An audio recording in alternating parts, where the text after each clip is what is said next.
বাচ্চার কিছু হলে না সত্যিই কিছু ভালো লাগে না, না কোনো কাজে মন বসে, না কারোর সাথে কথা বলতে ইচ্ছা করে, না কিছু করতে ইচ্ছা করে।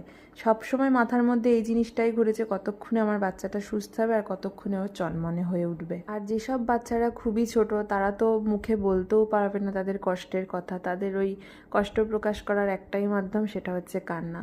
আর কোনো মা কি সবসময় তার বাচ্চার কান্না সহ্য করতে পারে? কখনোই পারে না। আর আমার কুহুর একটু অনিয়ম হলেই ঠান্ডা লেগে যেত, ঠান্ডা লাগলেই সর্দি কাশি, কাশি হলে কিচ্ছু খেতে পারতো না, যা খেত বমি করে দিত। আর সর্দি হলে রাত্রেবেলা ঠিকঠাক করে ঘুমোতে পারতো না, নাক বন্ধ হয়ে যেত, থেকে থেকে কান্না করতো।